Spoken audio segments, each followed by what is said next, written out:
It does feel the thing that hasn't or has definitely changed is the coach's ability to challenge star players, or at least to speak about it.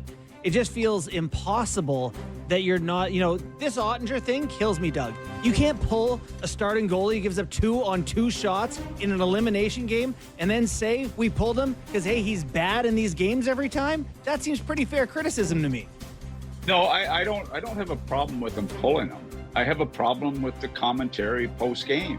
You're pulling a guy, that's embarrassing to a goaltender enough, but you don't have to call him out and I mean, look, yeah, I didn't like, I'll guarantee you he didn't get fired because of the Ottinger pull. I guarantee you that. Was there a firestorm over the post comments? Yeah, there probably was over that. But you know what, coaches, it's tough. It's a racket, and you know that going in, and I'm looking at these guys that get hired. Who got hired in Pittsburgh? Somebody fill me in on who he is. Now I know him when he coached the Chicago Steel in the United States Hockey League, and I know he's an assistant in Nashville, and I'm thinking I watched the Penguins eat up Mike Johnson and spit him out. I forgot about him. Oh, yeah. What is it? Was before Sullivan, wasn't he? Yeah. Hey, right? You don't hire Kyle Dubas to get the next John Tortorella. You're trying to find, a creative. I'm the last guy that would ever criticize a guy that was paid his dues as an assistant coach and gets a head job. I get that. But I remember Jimmy Rutherford interviewing me for the Pittsburgh Penguins job, and he said to me, one of his questions was, what are you going to do on the bench when Crosby and Malkin tell you to F off?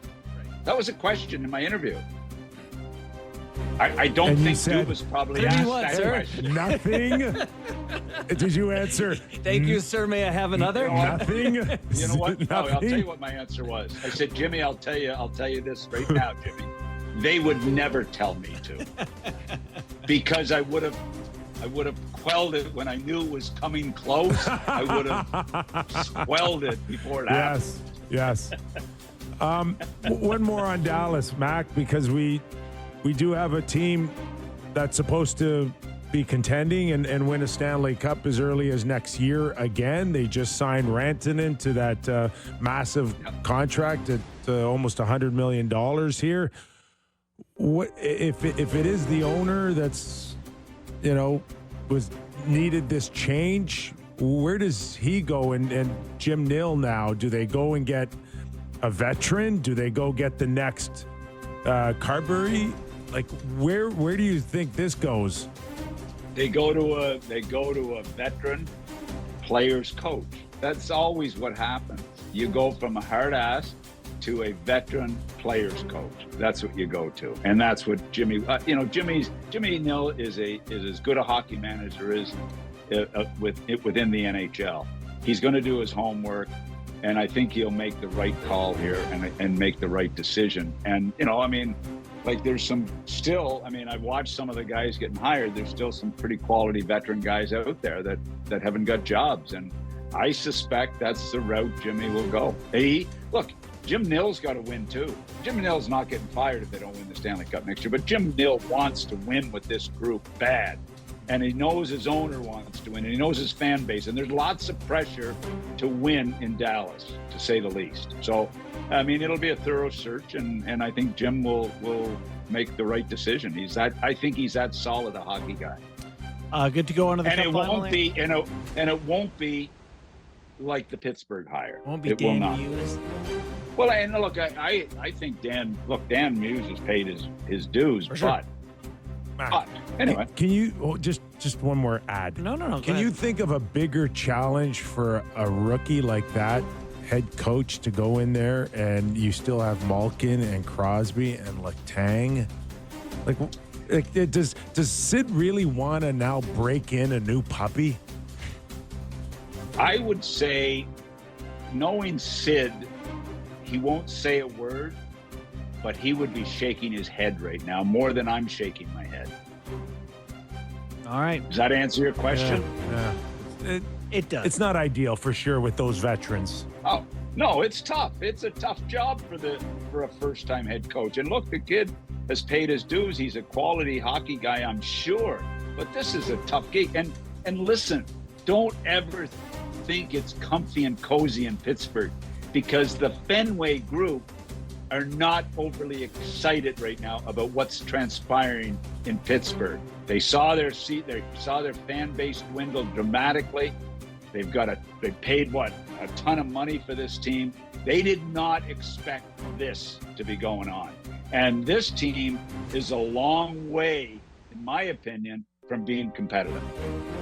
All right, on to the Stanley Cup final. Game 1, Oilers in overtime. Connor McDavid to Leon Draisaitl. Was that game indicative of what you expect the rest of the way?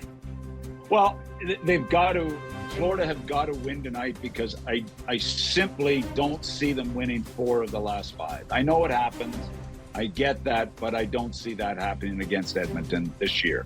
I don't see them winning 4 or 5. And look, I thought Florida held Draisaitl and McDavid solid for the first period and a half. I really did. I thought, there's not a lot of room out there for these guys right now. They're really shutting them down to a point. And then we saw the star power take over. I mean, I thought that winning goal from the play from Bouchard at the point, to Perry's play, to McDavid's play, to Draisaitl being there. I mean, it was just a spectacular play. And they've got a lot of. I'm blown away by Perry. I'm sorry, this guy's 40 years of age, and what I'm watching him do is spectacular. He's been, until Draisaitl and McDavid took it over, he's been one of their better players. I'm blown away by it. I'm a little concerned with Florida, and I'll tell you why. I'm thinking, is Tkachuk and Reinhart injured? I mean, watching them in that game, I didn't see anywhere close to the way those two guys have performed in playoff games in the past. I thought both of them looked like they were, I mean, I hate to say this, but it looked to me like they're playing hurt. And I didn't see anywhere near the game from Tkachuk. Did you guys notice that? I mean, I know it's a late game for you guys, but compared to what we've seen in the past, based on the time that he had off since the Four Nations tournament, and a lot of mixed messages on how bad his injury was and whether or not he needed any type of surgery or not to rectify it. Yeah. I'm actually surprised he's hung in there this long. I agree. I mean, look, there's no denying that. And that's what I'm concerned. Has it come back to affect him a little bit right now? Because he's that effective a player. Bennett, on the other hand, was right there with McDavid and Draisaitl. I'm watching this guy play the other night. He was going through people, around people. I mean, I'm watching thinking,